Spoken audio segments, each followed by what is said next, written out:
Hey, what's up, y'all? A lot has gone on in the last couple of days. I actually broke, I guess for the first time, I broke a story, and that typically doesn't happen because I tend to write from the viewpoint of an analyst, and I don't share a lot of information without confirming certain things. But I did. I'm opening this up to go to my Twitter. I did confirm this with a couple of people that had begun calling me during the week to ask me if anything was going on with um, StockX. And I was like, well, what do you mean? Why are you asking me that? And they started explaining that they had money being taken out of their accounts. And I was like, well, I mean, you probably sent some stuff that wasn't any good, because my first kind of lean into things is to go with the positive aspect and say that I don't think anything bad is happening. And then the following day, another person called and they were like, yo, Chris, I got a lot of money coming out of my account. Is it happening to you? And I was like, no, I had maybe a couple of returns that were on like a LeBron or something like that. But it was an intriguing thing that started to happen. And I was like, well, what's going on, and can you forward me an email? And when they did, this is what happened. And I put this tweet up yesterday. So you see the tweet that's over here next to me. And I said that StockX has begun withdrawing payouts from seller accounts that sold the Air Jordan 11 Retro stolen from the Container Yard in Memphis shoes. And this is what the email said: violate the StockX terms and conditions of use. The item in question will be provided to law enforcement or destroyed. And I explained it further tweets. I said I started getting calls from sellers yesterday asking why money was being taken from their accounts. I don't work for StockX. I spoke to people who bought the sneakers, and they are saying the payouts have been taken from the accounts. I've asked other sellers, and GOAT hasn't done the same thing. For those wondering, the seller doesn't get their money back or the sneakers back. And some of the shoes show as transaction complete, while others have failed verification. No one seems to have any explanation of why the verification failed on some and not on others. So I went into this and I was like, oh, wow, if this is happening, it's a really slippery slope for StockX. And this could really put the company in jeopardy of losing a lot of sellers. And at this point, you can't afford to lose a lot of sellers if you're a third-party platform, because resale is going down.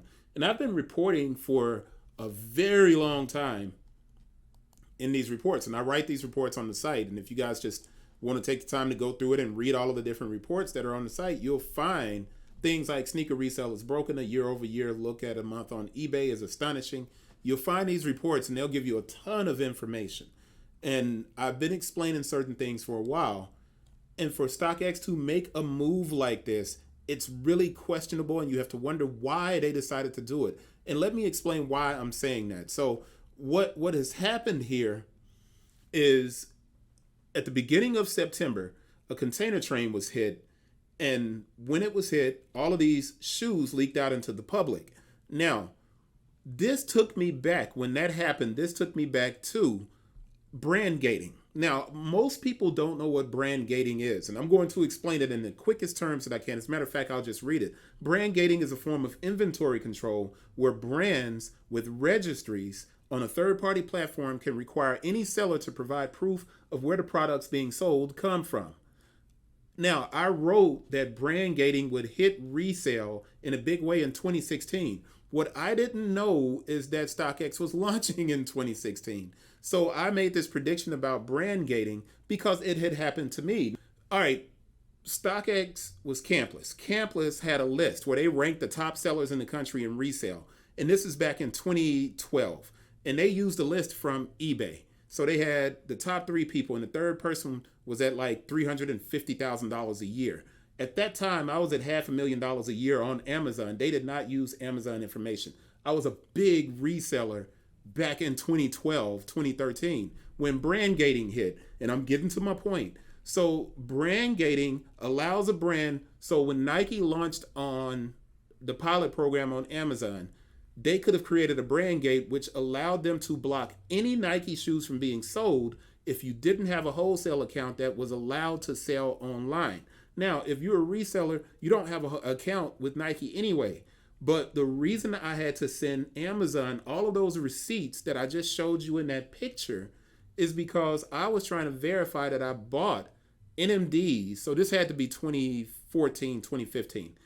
I had bought all of these NMDs, and those NMDs were legal. They were real shoes. But because Adidas had created a brand registry on Amazon, I bought 100 pair of those shoes. Nobody was buying them in Memphis because everybody wears, Nike in Memphis. So I bought all of those shoes, and I couldn't sell them. I sold like 30 something pair of them, and then it was just completely cut off, and I couldn't sell those shoes even though I sent the receipts. So I moved those sneakers back over to like eBay or somewhere else, and I sold them there. But I'm bringing this up because brand gating is a situation where brands can prevent you from selling shoes on Amazon. Coach did the same thing on eBay. Coach once had a wholesale outlet on eBay, and they prevented anyone from listing eBay products. You couldn't sell, not eBay, but Coach products on eBay. And I'm getting to the point. So when I wrote this, I didn't realize that StockX was launching. So when StockX launched, it made this big exodus of people from Amazon and eBay to StockX. So in 2017, when StockX started growing, brand gating became less important. I thought it would kill resale. I was wrong, because these new anonymous platforms came into existence, right? Goat, StockX, Grailed, all of these anonymous platforms came into existence. And what happened was the buyer and the seller were no longer connected. The buyer and the seller had been separated, and the person in the middle was StockX, Goat, and Grailed, and these platforms. On Kixify, you were still selling person to person. eBay, you're selling person to person, right? But this is what's interesting.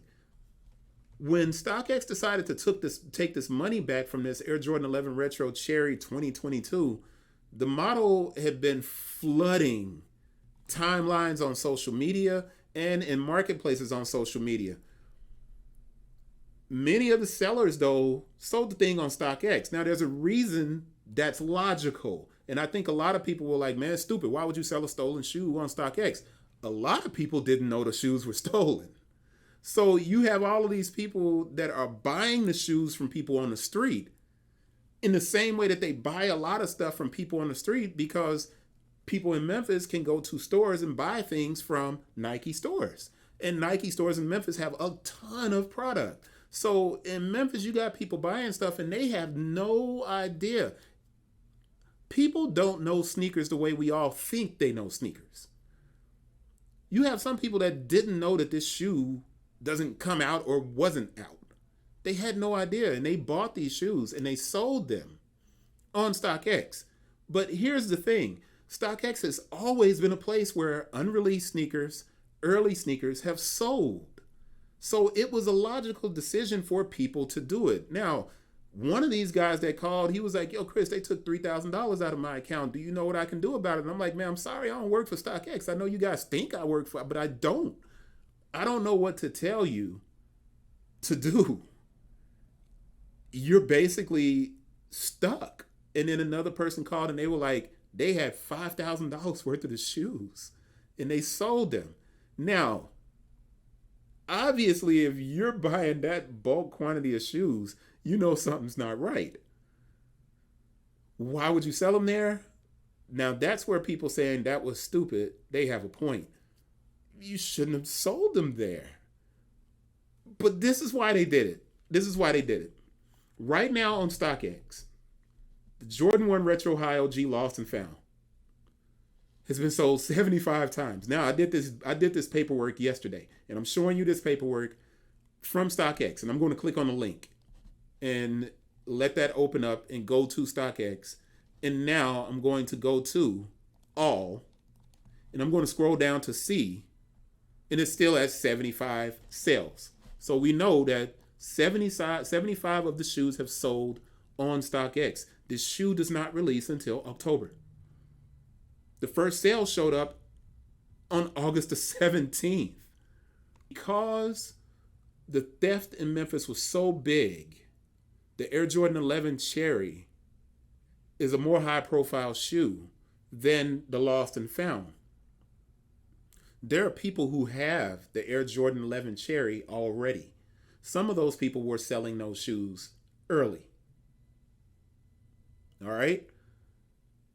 How does StockX distinguish between the people who flooded the marketplace with the stolen property, and how do they separate it from the lost and found?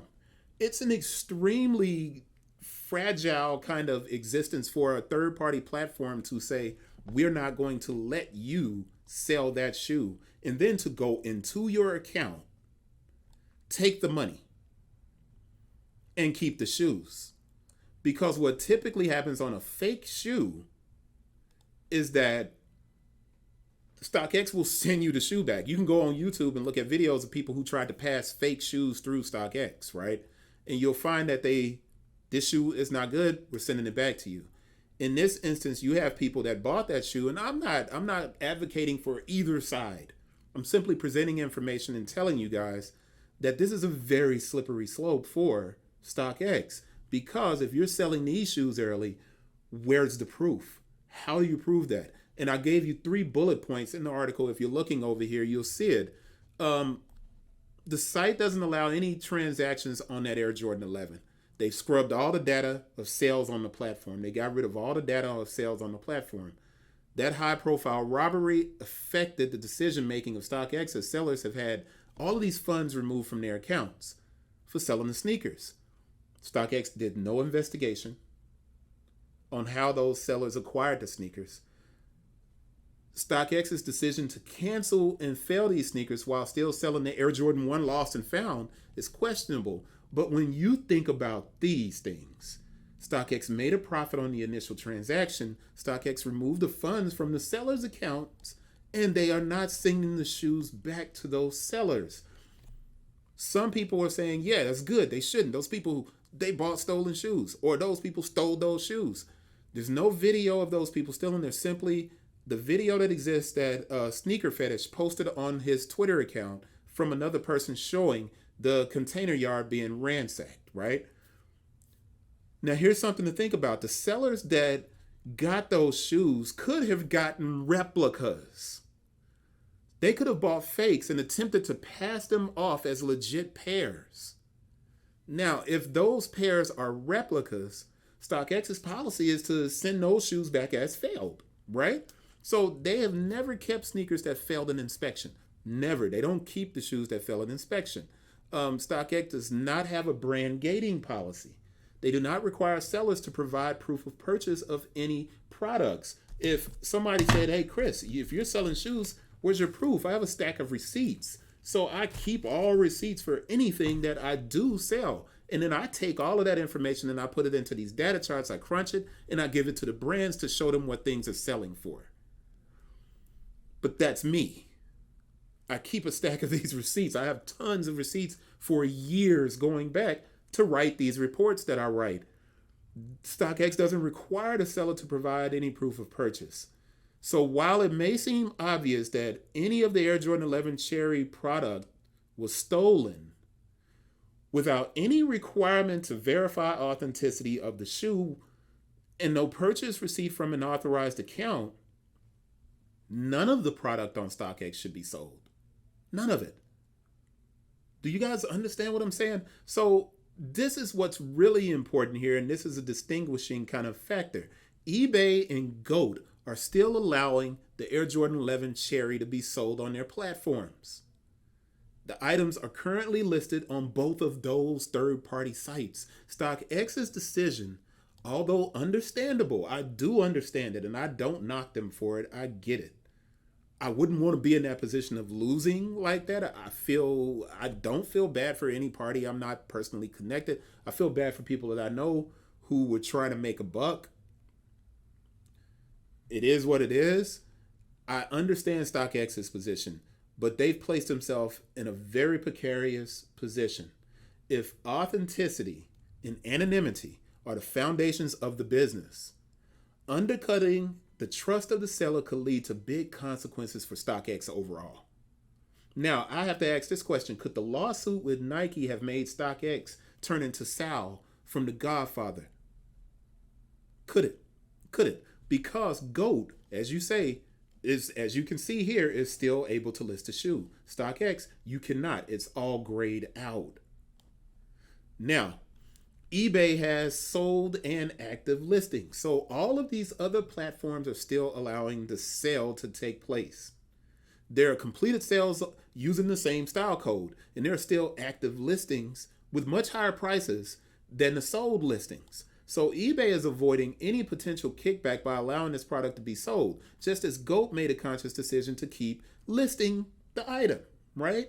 So StockX has been the fastest growing site in the history of resale. The platform went from 3 million visitors a month in 2017 to over 40 million visits at their peak. The only other site to grow at such a dramatic rate has been Nike. Nike is growing exponentially. They went from about 90 million visits a month a few years ago to over 150 million visits a month. It's insane how much Nike has grown. But StockX went from 3 million visits a month in 2017 to over 40 million. You can find any website that you go to, and they are not as big as StockX. That $800,000 theft, I think, though, may be the straw that breaks the camel's back in resale. The average price, according to my data, had been declining on resale shoes until COVID introduced this hiccup and made resale go back up. As brands start to increase the price of their shoes, Ultra Boost is now $190 versus $180. Air Force One is now $110 versus $90. The margins on retail general release product are much smaller, and buyers are no longer feeling pressed to buy the latest drop, as a new release is always right around the corner. Nobody feels like they're missing out on anything. Resale is dwindling. At a really critical moment, StockX has decided to almost become Sal in The Godfather, to become a rat. And I don't know if that's a good thing. Especially when you consider, if you click on this, I have this on the website, you can see it. This is eBay. This is sold listings, and I'm doing it for a whole year. And it shows $7,000 in sales on 19 pair of the Air Jordan 11 Cherry. And then it shows active listings for the Air Jordan 11 Cherry that are still out there. So you have an average listing price of $454 on this shoe now. It's gone up from the $369 that it was selling for earlier in the month. This person is taking pre-orders that you can see. But what I'm trying to get to is StockX may have created this very slippery slope by taking people's money back. I get it. I'm not justifying or saying that the people who were stealing or the people who bought it, I'm not saying anyone's right or wrong. I'm not getting into that. I'm simply stating that StockX, there has to be some reason why they would decide to do that. Whatever the reason, it's a really slippery slope.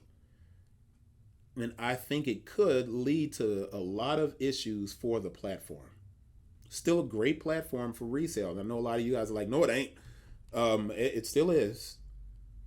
But I don't think they should have done that. But it is what it is. We move on.